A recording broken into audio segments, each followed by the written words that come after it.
This is Rebecca Martin. I am very excited to be welcoming you to the fourth in our series of 5 webinars from the design teams for the Big ReThink Group of 100. Today we are going to be looking at reframing student success, and there's a great team that's put together a set of strategies that I know you will find very interesting and engaging. So as we just get started, let me do a few housekeeping things. Please introduce yourself in the chat and so that we know who you are. And while we are presenting the strategies from this team, please feel free to post a question in the chat at any time. We will be reserving the bulk of this hour that we have with you to hear from you, to get your feedback. But we know you may have a question before we get to that stage, so please do go ahead and put it into the chat. When you're not speaking, please mute yourself so that we can keep the feedback down. And please note that we will be recording this meeting so that we can track your feedback and be in a position to incorporate it into the transformation agenda as we move forward. Next slide. So I know many of you have seen this before, so I'm not going to spend too much time on it, but just suffice it to say that we have been very busy since we began this design team process in January. As you know, prior to that, we had a lot of sessions where we were doing brainstorming, where we're trying to come up with ideas. We surveyed all of you. We talked to many of you in different groups about the plans. And then we formed these 5 design teams, one for each of the 5 imperatives. They started with the ideas that came from the group as a whole, but they have really transformed them into what I think are some very exciting and compelling ideas for things that we will be taking forward. Once we finish this process with the last webinar on leading transformation next week, the Big ReThink team will be taking all of this feedback and massaging it and trying to focus it into a transformation agenda that is more concise and maybe a little harder hitting to be able to take forward from there. We will be doing a modified Delphi engagement survey in the fall, bringing these ideas back to all of you, as well as engaging the stakeholder community and getting feedback from campus presidents and from system level governance leaders, students, faculty, staff, boards. So we really want to expand the horizon a little bit. All of this leads up to a convening in early December 8th and 9th, where we will go public with the transformation agenda.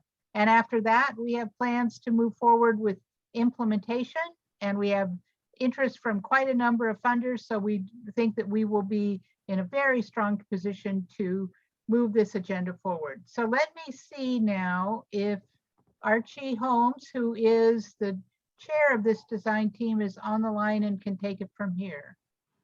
Archie, are you there? He is not. He is not. Okay, Christine, I guess you were back up, so we'll turn to you and let you introduce the design team members and give us an overview for the work of this team.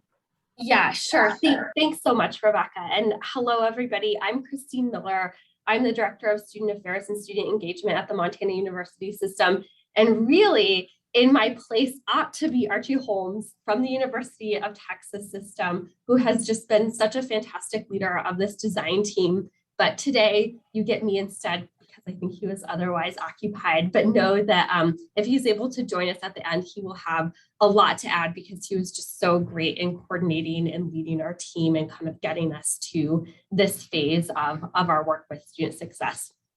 I'm just going to quickly let the other team members introduce themselves, and then we'll kind of get to what we talked about in terms of redefining or reframing student success. And then we'll talk through kind of what our our priorities in developing our recommended strategies are, and then we'll talk a little bit about what our outcome are, those strategies, and then we'll talk about our outcomes and what we kind of hope from these strategies. So I'll turn it over to the team. Girish, do you want to go ahead and start?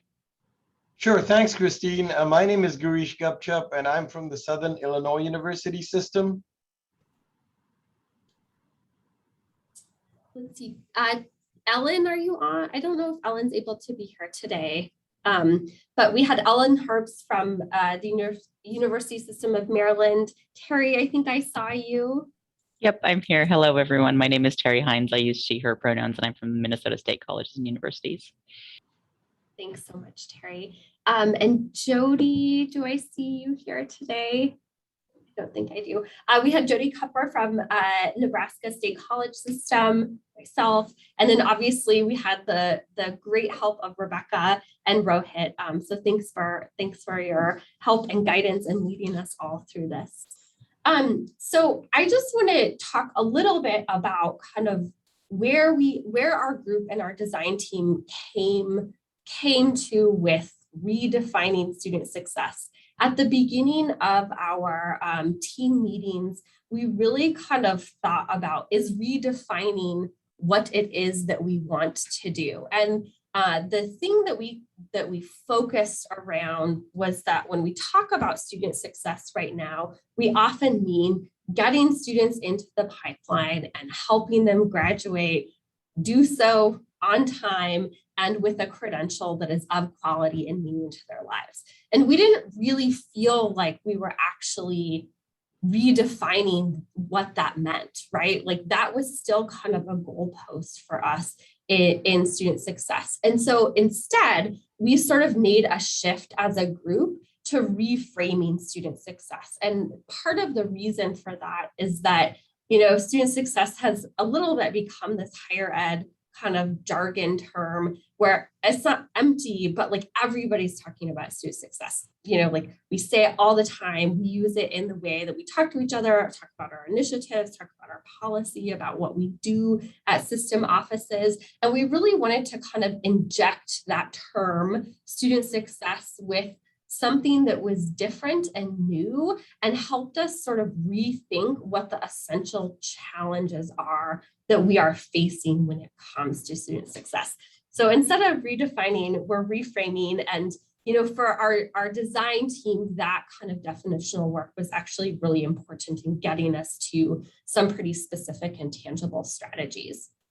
So from that, you know, kind of our task being renamed, we came to this question of how can university systems create the student-centered policies and infrastructure needed to support the diverse students coming to our institutions and ensure equitable attainment of high-value credentials that meet their individual needs. So that's really kind of the question that we were aiming our planning around, and that we were aiming our strategies and metrics around. And the rest of the team will kind of talk through those handful of strategies that we came to that we felt like really responded to this. But I did want to highlight a couple of, I guess, guiding principles for our team as we went through this design process. And the first one of those is really focusing in on who our students are.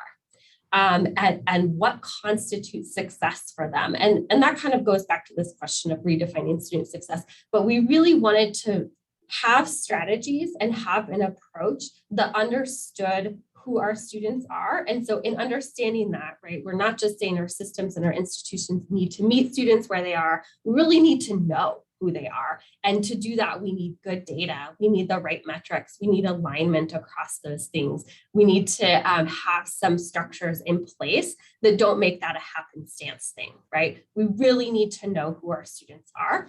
And we also need to understand for them, down to an individual, we need to know what constitutes success for them. And then we also need to, of course, kind of fill that in and back that up with what our mission is and what we are trying to deliver through public higher education. So the second kind of principle that guided us is that we really tried to have a keen eye towards what can we do as systems, right? So of course, there are institutional things, of course, there are individual things, but we really try to focus our strategies and our designing around what change levers, so policies, tools, partnerships, leadership, what were the system tools that could be uniquely applied to address both the challenges that we're faced with in terms of student success and what opportunities we have there. So really focusing there on what is unique to systems. And then the third thing, which is embedded in everything that Nash does, everything that the Big Rethink is about, is equity. And so you'll see that none of these strategies are explicitly, they don't have equity in the name. They might not in name express equity, but there are really some underlying principles of equity in that. And one of the things that our team has referenced over this kind of period of designing is the Nash Equity Action Framework. And so really kind of thinking through, even if we don't have initiatives or strategies or policies or practices that are about, in name about equity, how do we use tools like the Nash Equity Action Framework or other reference points to embed equity into every piece of what we're doing? So those were really kind of the three principles that guided our design and that have guided the strategies that we have come up with. So I'm going to turn it over to the rest of the team to kind of talk through what those strategies are. And then I think we'll have some discussion following. Okay, thank you, Christine. That was a great introduction. And so as Christine mentioned, when we developed our strategies, we looked intentionally through the equity lens. And we also looked at the quality aspect, and we thought a lot about workforce and community impact for our students. So understanding who our students were was important. So the first strategy talks about new financial aid models, thinking about new delivery and financial aid models so that we can customize degrees for students either at the home campus or through what we call a quote unquote system degree approach. So I was happy to hear, and we were all happy to hear, there's already conversations about budget models to allow students to take courses within a system.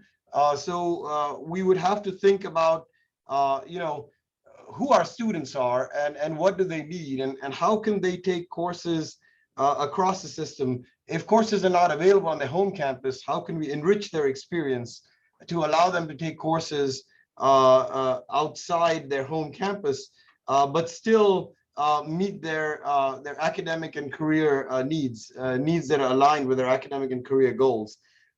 So more than just completion, we talk about persistence and completion, and we talked about those may not be the best outcomes, and so or the best metrics.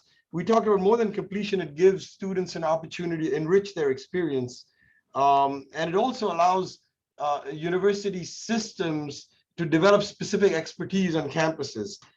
So enriching the student experience was important. So it would be important then to investigate, financial aid models that allow students to take these degrees across campuses and align their degrees with their academic and career goals.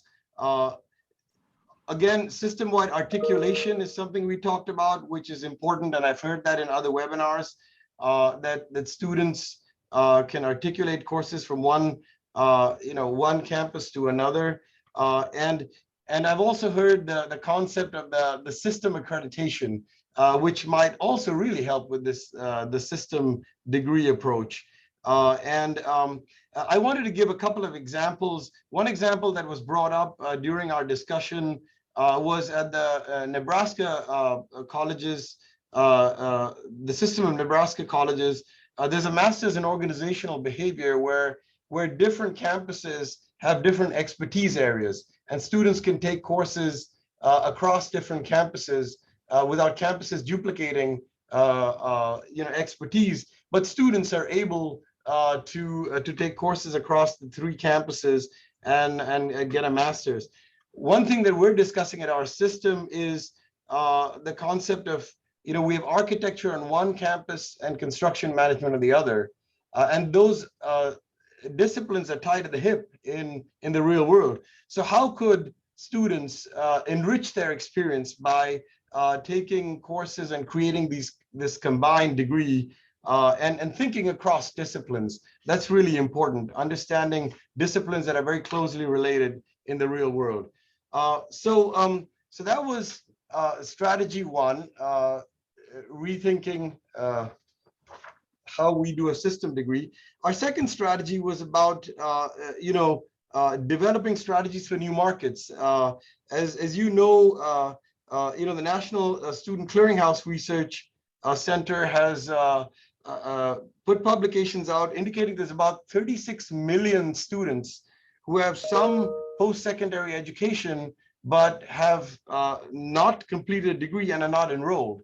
And the Lumina Foundation also published a wonderful publication about why students stop out and what might bring them back. So these are non-traditional populations, but this is where systems can come in with the strength of systems, different types of colleges and universities and systems, but also different expertise at different campuses.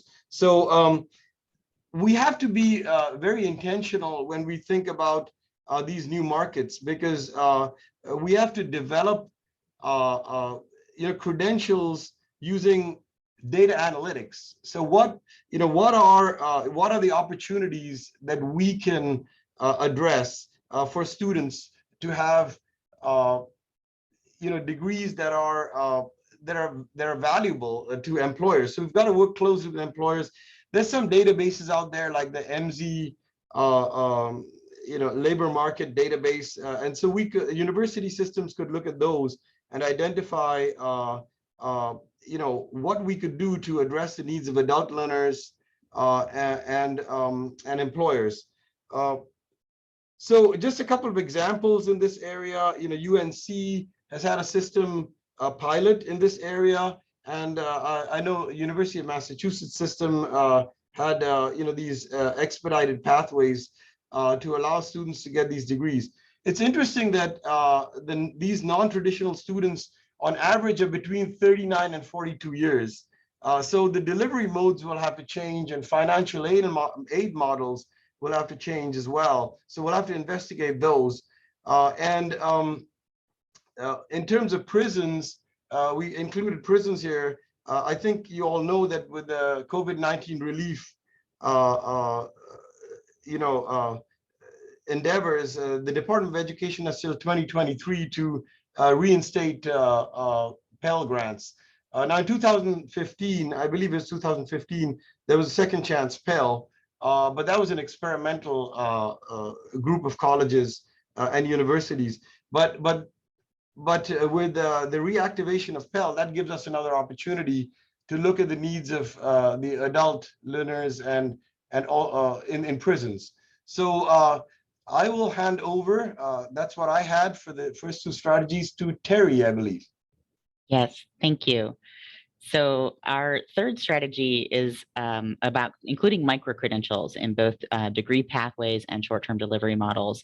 And as Girish was just talking about, we know that we need to be doing more to engage working adults. We know that even our sort of past traditional aged students are more likely to need to be working at least part-time, if not full-time, while they're attending school. They may also have additional family responsibilities or caregiver responsibilities that they need to attend to. So I think considering the realities of our students, again, coming back to sort of what's the lived experience, what's the student's life actually like. I think that when we think about how they engage with higher education, a lot of our students now can't necessarily devote 4 or even 2 years to higher education being their sort of sole primary focus or factor. So they're working with family, they're working in their career or their job, they're working to make sure that everything stays kind of moving in the right direction. And so they may not be able to do a straight through sort of contiguous 4-year degree or even a contiguous 2-year degree, but we can think about ways that we can give them a marketable credential that is still going to be stackable, right? So this is where the system piece in this comes in, is really thinking through, how do we make these micro-credentials portable? How do we make sure that if a student earns a micro-credential at one institution, and maybe when they come back, 3 years later, 5 years later, 10 years later, and they're in a different place, they can build on that at another institution within the system if they've moved. So really thinking about, how do we create those on-ramps and off-ramps? How can micro-credentials help us develop in partnership, hopefully, with a workforce, so that those have some workforce value and workforce relevance, so that we have that portability factor built in for students, and they have something that they can take with them and that they continue to build on. I think we talk a lot about the idea of lifelong learning, but we don't really practice it very well. We still sort of expect that you're going to come all at once for a couple of years or for 4 years and earn a degree, and then maybe you'll go away for a few years and work, but then you're going to come back again and get your next degree, your master's degree.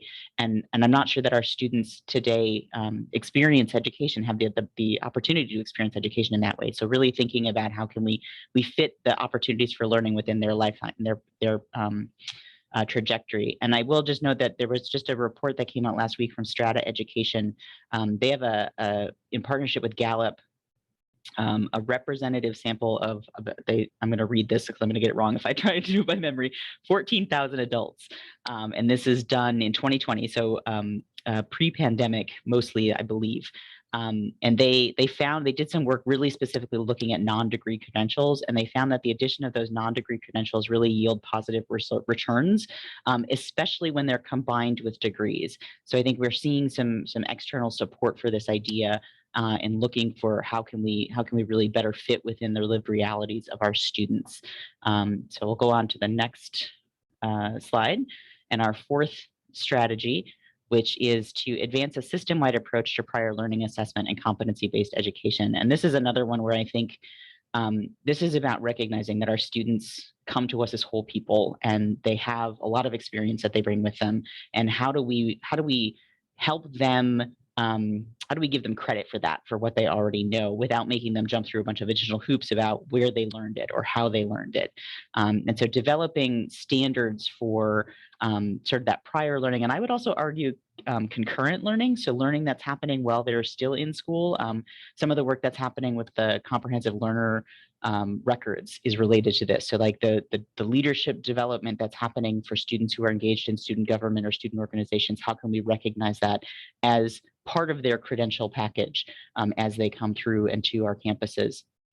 And I think that doing that, especially in combination with competency-based education, is really powerful, because it helps us untangle some of where I think we get stuck in some of our transfer conversations.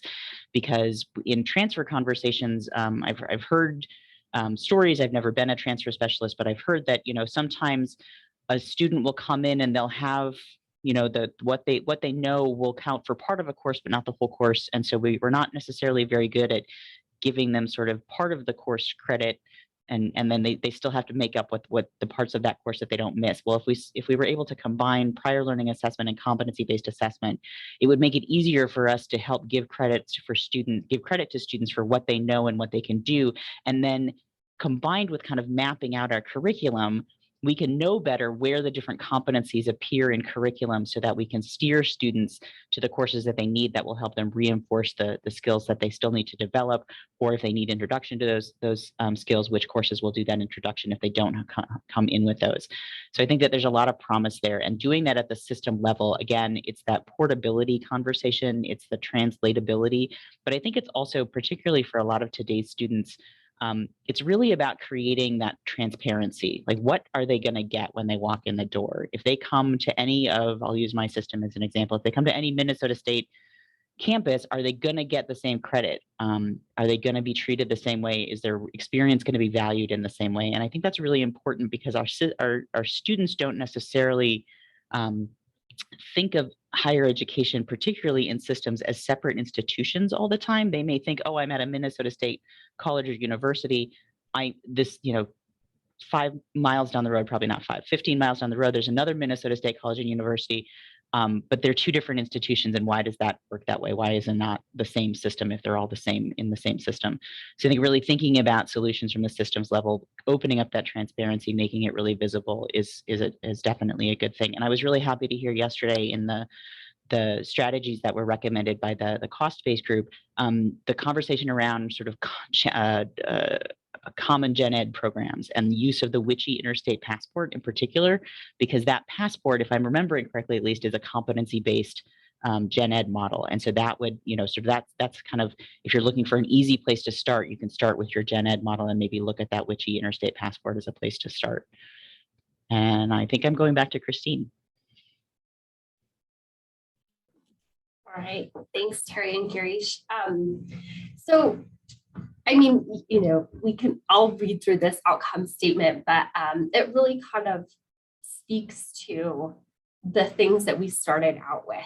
Like, we still want students to earn credentials that are of quality. We want students to come to us and leave with those credentials in a timely way, and that respects who they are as individuals and what their aspirations are. And so, kind of what we started with is really what our outcome aim is. And of course, the strategies that we've proposed are, I don't think, intended to be comprehensive, but certainly intended to be promising and on kind of the forefront of the strategies that we know are evidence-based, that are showing promise, and that are meeting the needs of students that we have, and that are, again, kind of unique roles that systems can play in addressing student success. So this was kind of our final outcome statement that we came up with. I will read it out to you so we can just think about it, and then we'll open up for some questions for discussion for the group.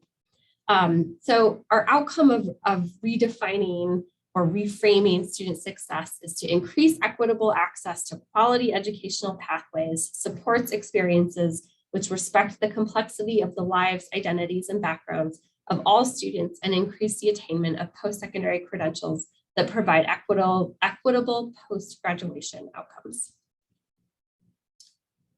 So, Rebecca, with that, I think I'll turn it over to you to facilitate some of our discussion and questions here. Sure. Great. Okay, so now we want to hear from you, and we're going to turn the slides off in just a minute, but let me just put those questions up there. What resonates with you? What is not a good fit for your systems, and where are the missed opportunities?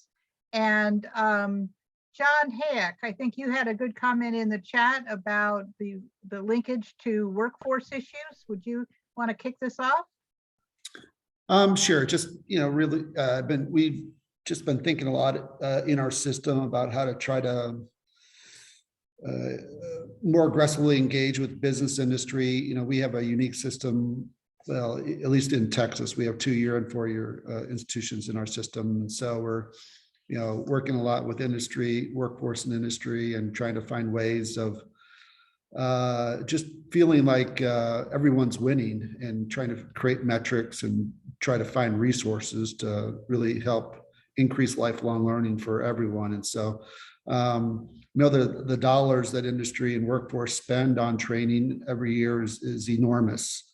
And, from my research, and, only a small percentage of that really is channeled eventually into traditional post-secondary education. So I think it's just another, I guess in my mind, if we can expand a little bit kind of how we define, move away from some traditional definitions of student success and really incorporate more lifelong learning metrics, corporate industry metrics, that it would probably be a good thing for higher ed in terms of how we are perceived from a public perspective, and also how we increase educational attainment. Right. I know one of the things this team spent a fair amount of time talking about was maybe we need a new metric for student success. Should we be looking at 4-year graduation rates? Should we be looking at graduation rates at all? Somebody on the team want to speak to that issue and share that thinking? Sure. So I can, I know that there's work happening within Minnesota State. We have our C-Plan, our Center for Prior Learning Assessment Network, has really having some conversations around industry credentials and sort of how do we build that into this learner recognition framework? What does that look like?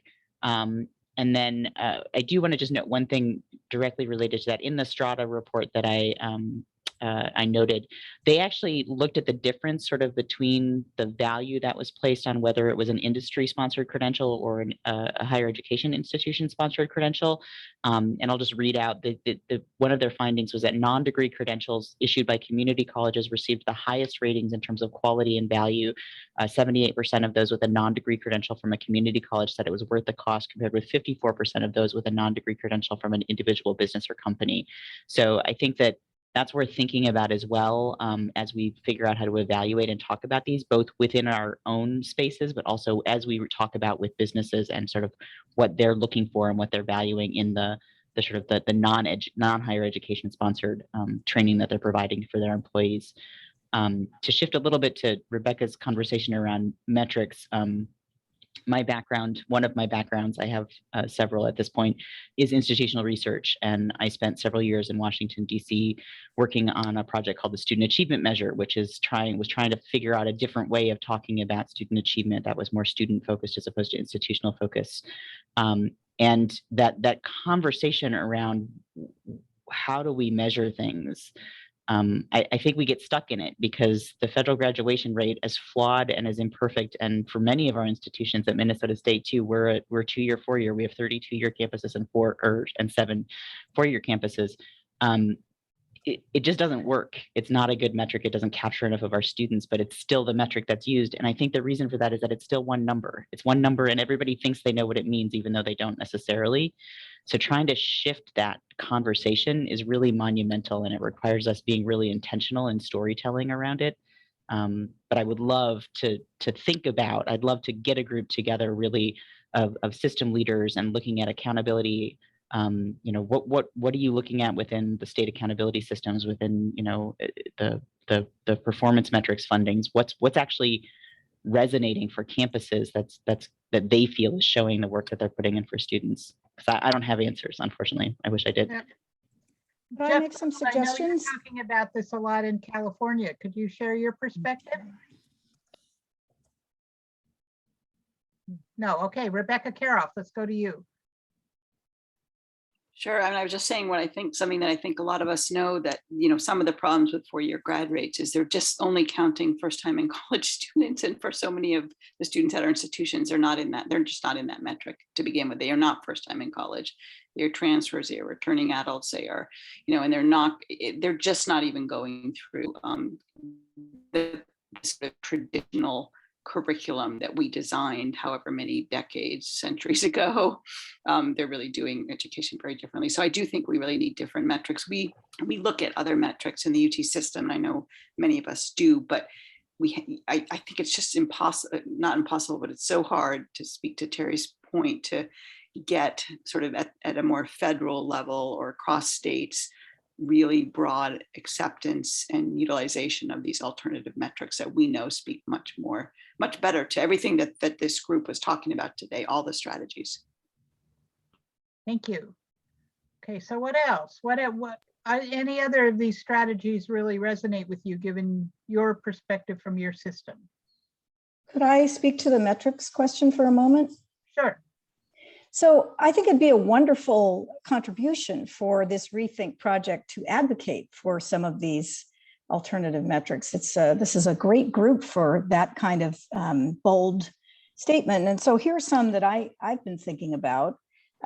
System graduation rates. We report everything by institution, but many of our students are transferring around within the system.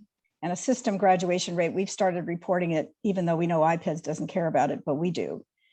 Semesters enrolled rather than years enrolled, which takes into account the pattern Rebecca was talking about of students stopping and starting. And instead of penalizing them for that, just looks at the number of semesters they're enrolled to complete their degrees rather than the number of years those semesters take. Graduation from anywhere. The idea that we should only be interested in whether or not students graduate at a certain rate from an originating institution strikes me as somewhat short of the public policy concern with graduation in general. And with the clearinghouse data, looking at graduation from anywhere is entirely possible. One of the most constructive things I think US News has done lately is to look at expected versus actual graduation rates and give credit to institutions for doing often a better job than some of the predictor metrics would suggest they could or might have. And then finally, and here my hat's off to the University of Texas system, which has done a brilliant job of working with the Census Bureau on long-term earnings. I think we are going to be the 8th state or something like that to get into this game, but it does strike me as a really important consumer information piece, as well as a way of measuring value. Not the only way by any means. Our students aren't coming just to make money, but nonetheless, recognizing their tenure post-graduation earnings seems to me to be a good way of looking at some aspects of return on their investments. Right, all great ideas. I think maybe Ed Sullivan could address the issue from the CSU perspective. Maybe a little bit. Our metrics are really still focused around graduation rates, although our eyes are getting more and more focused on return rates and other things that are more earlier indicators of pass-through and progress. Also very intent on gap closure. That's been an ongoing thing. We're doing it at both the transfer level and at the first-time freshman levels, year over year, group by group, all the way down into a variety of different granularity in terms of even by parent education level. State of California really has a focus now on degrees earned. And so how we fit into the larger infrastructure of the state of California is also something that's emerging as an area. I defer to my colleague Jeff Gold if he has anything else to add. No, I think that's well said, Ed. Thank you. Okay, John Hayek, you had another perspective on this. Want to put that in the mix, and then let's move on from metrics and talk about some of the strategies. Oh, it was just really, as Terry was talking about the student achievement measure, I was thinking of the same thing and wondered whether or not we could expand upon that work and create something that incorporates and adds to some of the other just professional development training that industry and workforce kind of pursues, that we could add that into the mix as we think about success. Okay, thank you. This was very helpful, and we really, I think that the big ReThink team was really, you really captured our attention when this team started talking about a new metric for student success, redefining what we mean by success, and trying to capture more of the experience of the student and the goals of the students. I think that's really important. What about the 4 strategies? Any of those really stand out as important, or the flip side, like doesn't make sense from your perspective? Any comments on this 4 strategies put forward by the team? Rebecca Karoff. Thank you. I really like the strategy around prior learning and competency-based education. And I did some work in my previous system, the University of Wisconsin, to help develop a pretty sophisticated competency-based educational program that's still in place, although it never grew in the ways that I think we hoped it would or intended it to. It's still seen as kind of competition by institutions for the traditional ways they're offering degrees. But I'm wondering how many of the systems represented here today are doing some CBE and feeling very successful about it, because I think it's that kind of direct assessment program also can speak to some other kinds of metrics too, in terms of even deeper learning and mastery of content. Right. Okay. Debbie Halbert? Yeah, the prior learning is also, I think, a really wonderful strategy to continue to look at. But yesterday we were having a meeting in Hawaii about micro-credentials and acknowledging the fact we are in a wild west out here where we've got different platforms being used for them. We have them emerging in non-credit. We have them emerging for professional development. And then the question is, it sounds like there's an interest now building for credit-based badges, but we don't have any sense of how to do it. But that, as well as the prior learning, sort of speak speak to this deconstruction of the degrees we currently have and reconstructing them in some fundamentally different ways. And so I'm curious to know if there are other systems out there that have started down that pathway in any ways that could be useful from a policy perspective, from just a practical perspective. But I do think that both of those nodes in terms of what student success means will be, or seem like they will be transformative, but also very, very different about what a degree even means. And so I'm still trying to wrap my head around what that will all do for us. MJ, you want to share your perspective from Maryland? Yeah, I was just going to write in the chat, we've been taking some baby steps in this direction, I would say. And even at that, it's been, years of working through the Kerwin Center to help support the institutions in their thinking about this. We've done a couple of pilots of comprehensive learner records to start to, and digital badges for career ready skills and matriculated students. And we've also begun working with the Greater Washington Partnership, which is a coalition of regional businesses in the area for credentialing digital skills, technology skills for our students. But again, all of this right now aimed at creating opportunities to signal to employers the knowledge, skills, abilities that our student and dispositions our students are acquiring, signaling those to employers in a different way that augments the existing transcript and provides, the additional assessment of those skills along the way. It's yielded some great conversations with faculty about, well, you say you teach critical thinking, but do you actually use that term in your class, and do you directly assess it? So good, cultivation of the conversation and getting things going, but, to be at the place where we can say, yes, Lockheed Martin, we can help you during COVID to upskill some of your employees, while they're working from home.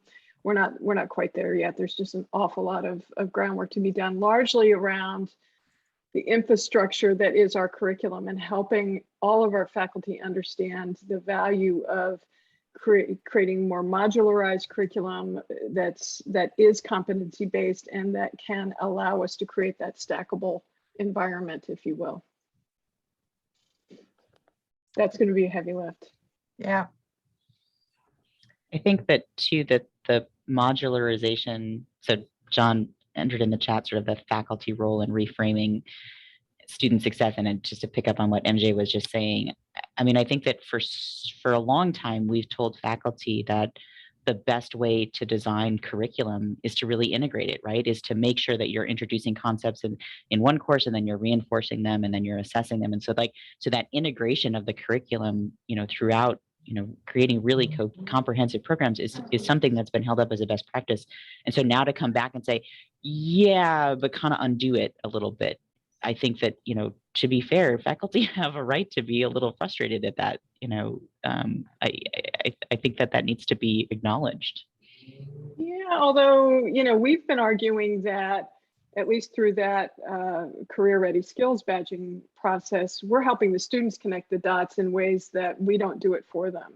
So how am I developing critical thinking skills in my English and political science double major? How am I developing these skills in my gen ed curriculum? So I get your point, absolutely. But I guess part of what we're saying too is just providing those indicators of where these things are being acquired or potentially being acquired by our students in the curriculum, and flagging that in a way that will allow us eventually to begin creating all these building blocks. I didn't articulate, and that's part of the problem with all of this. It's really hard to articulate. Terry, you and I were just talking about this the other day. It takes you 20 minutes to explain this to somebody, and that's not really very sexy or easily, a rallying cry for faculty. Okay, great. Other thoughts? Transformation isn't easy, right? I mean, we wouldn't be at this if it was. What else? Rebecca, I'm curious as to whether anyone has used good data analytic models to to actually identify what the workforce needs are and base, credentials. And I'm not talking about, associates or four-year degrees. I'm talking about, redefining what we would talk about success, but identifying through data analytics what might be useful workforce related credentials. Does anyone have a good model for that? I don't want to dominate the conversation, Rebecca, but I'll chime in here quickly. I don't know if it's so much analytics as much as it is work that organizations like Credential Engine are doing to try to tie ONET databases back to our existing credentials and help us see where there are gaps and where there are things that we should be focusing on in addition or consolidating or whatever they may be. So yeah, there's an awful lot of work going on in this space right now to try to make sense of all of this in a way that will allow us to build on it. So I would encourage you to take a look at some of the Credential Engine work that's going on. Okay. Okay, what did we miss?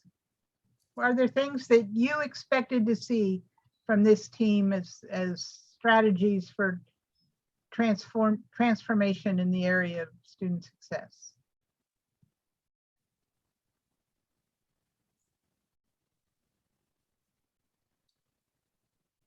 Oh, they got it right, huh? Rebecca, what I really love about this presentation is it's really, there is becoming such, I think, a good cross-fertilization across the design teams. I would love to see the matrix of those intersections, once at some point we put all this together. I think so many of these strategies that each group has brought up, I had to miss yesterday's presentation, but it just feels like, yes, there's a lot of, these strategies are talking to each other, and we should very intentionally, I hope, represent the kind of cross-fertilization and dialogue that's being generated throughout this whole project. I think it'll be really, really beneficial to see and exciting. Yeah, we're excited too. And I think that what we're going to see moving forward may not have all of the structure of the 5 imperatives, but it will draw from the work that each one of your teams has been involved in crafting these ideas, because you're right, they do build on one another. And I think that's a real strength, that it's just good to see come forward in the process. Nancy, you want to comment at all? Hi, everybody. I just was really provoked by the metric discussion. And I think everything we talk about is going to require advocacy. And somebody mentioned, and Terry, certainly it's interesting that you spent a couple of years, you didn't finish the story, like nothing happened, something happened, the dial moved, sort of. But as I think about this conversation today, it will take incredible advocacy to make the case. But this is also a discussion that really does probe what the system's role is. You can't have a system degree, you can't have a system curriculum, you can't have system metrics if you don't have a system. And I know that's self-evident, but that's not the way we've lived in the past. So that's super exciting. And I think this group did a good job articulating what the system role is. Okay.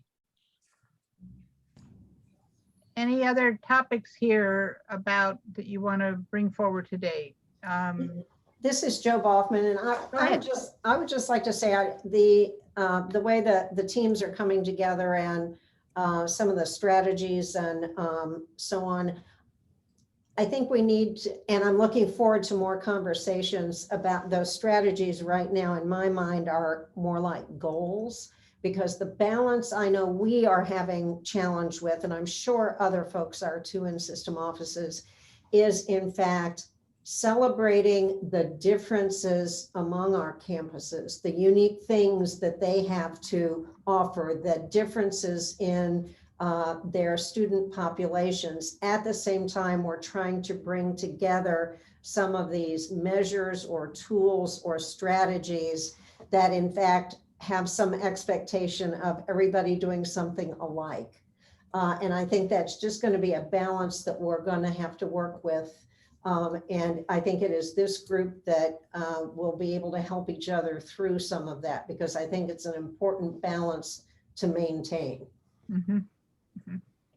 You know, I go back to the cost group, and I think David Miller brought this up for in behalf of cost is standardization versus centralization. And what works for a student is more standardized, but what works for the campuses is less centralized.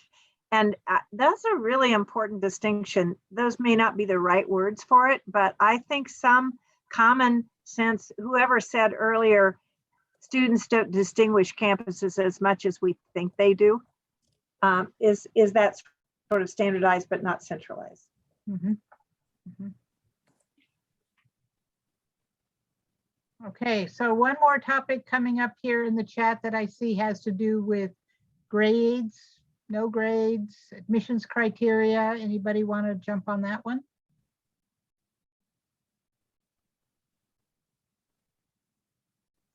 We'll just leave it in the chat for fodder for us to work with as we go down the line. Okay. Rebecca, I'll just say a quick note about admissions criteria because it's just so present to me right now. Our system is working on, my kind of counterpart in our office, Joe Teal, he is leading some work on revising our system's admissions policy. And, you know, there's obviously a lot of pieces in that, but to your point, Nancy and Joanne, for us, that our admissions policy kind of exemplifies that like centralization versus, you know, kind of distinction that our campuses have. And what I mean by that is one of the pieces of this policy that we're looking at is around provisional admissions. Now, you can tell from those words that it's a very old policy that badly needs to be updated and has all kinds of implications for placement and equity and really plays out differently on our four-year institutions and our two-year institutions, right? And so I guess I just point to that because I do think it is admissions policies, placement policies, those like system level policy things that are assessing student learning, student readiness, really do kind of impact student success in whatever way we're defining that, whether it's through a student's own aspirations, through our traditional metrics, through semester, you know, there's all kinds of implications there.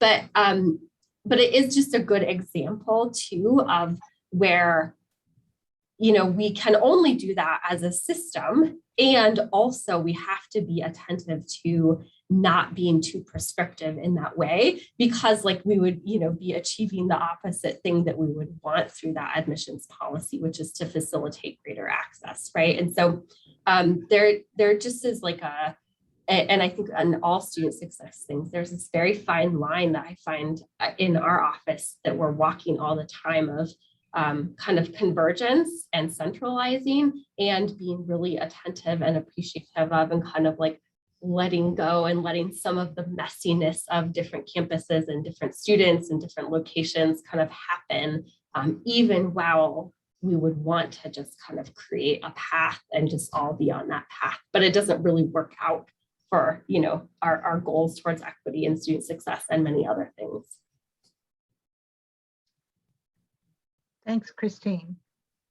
Well, I think we've kind of come to the end of our time here. I want to thank you for taking yet another hour to help us craft our transformation agenda. This input is invaluable to us, and I think we are all very excited about where this is going and look forward to bringing something back to you probably in a different form than you've seen it today.